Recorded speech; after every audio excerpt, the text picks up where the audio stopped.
Hey everybody, today we're going to take a look at the top 5 counties that Kamala Harris got her highest percentage in, but Trump still won. We'll see if we could find any common themes between these counties. Let's start with number 5. This is going to be in Pennsylvania. We've got Monroe County. Now here on Wikipedia, this is going to show you where the county is located within the state. Now it's not near Pittsburgh, it's not near Philadelphia, it's in the northeastern part of the state, and it is on the border with New Jersey. So it doesn't have a traditional major city in it, but it's also not out in the middle of nowhere either. Now let's go down here and take a look at the demographics. Now there's actually a good chunk of population here. We've got 169,800 people, and that's as of 2010. It also has the median home value of 210,972. And a lot of people are into the racial breakdown, so let's take a look at it. We've got white at 62.2. This is in 2020. Black is at 13.6. We've got Asian at 2.34 and Hispanic at 17. And over here on the right, the overall population here has exploded over recent decades. It was only 45,000 in 1970. So we've had significant double-digit gains all the way up until 2020, where it actually dropped off about 1%. So this is not an insignificant county whatsoever. Now let's go down here and see what happened in the election. Well, for the purpose of this video, this was the 5th best county for Harris that she lost. She got 48.99%. Not bad. But Trump did about 0.8% better. He won it with 49.77. So that is a plurality there for Trump. Now the more notable thing is, the 4 elections prior, this county was voting blue. Bush was the last Republican to win it in 2004. Trump even did just a little bit better than that. Now prior to that time, going back to the 60s, this was a red county. But 2008 through 20, Democrats won it every time, including by double digits in 2008 and 12. It got dramatically more narrow in 16. Then it widened up in 20, and Biden won it by more than 6. But Trump managed to flip it here in 24. So about 49% here for Harris. But there's going to be 4 other counties where she did even better and was still unable to win. One other thing you might want to take note of here is the party registration data. Democrats at 42.7, Republicans 36.4. So there's a lot of people here. Maybe this county ends up getting even redder, or maybe it goes back in the other direction. Let's go to number 4. This is going to be in Virginia. We've got Surrey County. Now this county is technically in the Hampton Roads area, but it's not exactly right where all the major population is. Let's see what we've got here for the population. Now overall, it's way less than Monroe County, but it's not completely nothing either. We've got about 6,500. Now that's also a bit of a dip from 2010. Other than that, the county is roughly where it was at about 100 years ago in terms of population.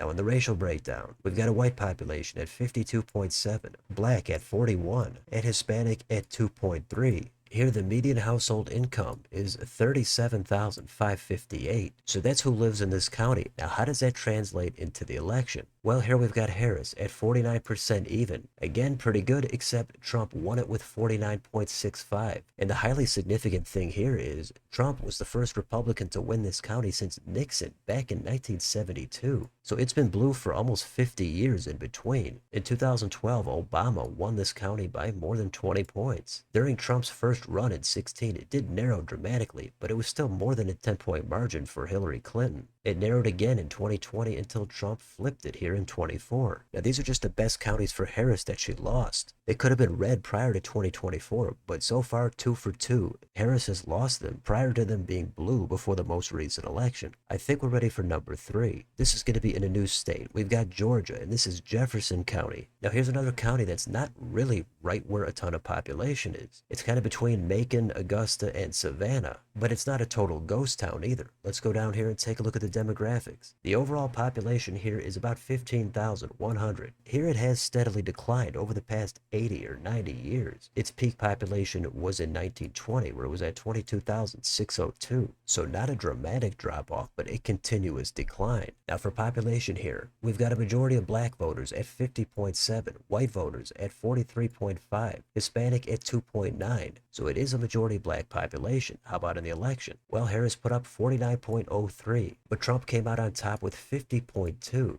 And Trump is the first Republican to win it since George H.W. Bush in 1988. Ever since then, Democrats have been in the 50s. Trump last time got it up to 46.3, but Biden won it with 53.1. So after a few decades of voting Democrat, this county looks like it's in the mood for some change. So maybe these demographics are favorable for the Republicans going forward. We'll have to find out, but we've got 2 more counties. The second best county for Harris that Trump won is going to be in Louisiana, and this is a parish. It's a county equivalent. This is St. James, and it's in the southeastern part of the state. There's a familiar theme here where it's not exactly right where everybody lives, but it's not out in the middle of nowhere either. It's going to be between Baton Rouge and New Orleans. So what have we got here for the population? Well, overall, we're looking at 20,192. It's a bit of a drop since 2010, but overall, it's not dramatically different to where it's been in prior decades. The racial breakdown here is pretty much even, and that's kind of where it's been since 2000. We've got a plurality of white voters at 49.1, black voters at 47, Hispanic at 1.7. And it might not be the most current data, but the median household income here at 51,600. Well, the next thing we're going to do is see how that translated into the last election. Well, here Harris got 49.13, Trump at 50.06. So a narrow less than 1% win. But what do you notice here on this table? Well, that's the first time this county's gone red since, again, Nixon back in 1972. Trump actually did better than him, where Nixon only got a plurality. And technically, the last Republican to do better than Trump was back here in 1920. That was Warren Harding. So we see the familiar pattern. Democrats firmly in control of this county in 2000 at 60.9%. In 2012, still about a 14 to 15 point win. But then once Trump came out of the scene, it started to narrow up. Last time, Biden only getting 51.7. And now we've seen this parish going red for the first time in a long time. I think everybody wants to know if that's going to continue in a post-Trump world or if it's going to go back in the other direction. So we've got one county left. The county that Harris got her absolute highest percentage of vote in, but still had to take the loss, was back in Pennsylvania. This is Bucks County. This one, a lot more people are going to be familiar with. This is going to be in the southeastern part of the state, right outside Philadelphia on the border with New Jersey. So this is heavily suburban. It's a pivotal county, a ton of population here. Let's get down into it. Well, overall, we're looking at 646,000, and that's way up from 1930, where they were under 100,000. So consistent, steady population growth here. Now, the median household income here is higher than some of the other places we've seen. It's at 59,700. And in the racial breakdown, it's a clear majority of white voters here at 80.7. Black is at just 4%. Hispanic at 6.1. This is a crucial county in a crucial state.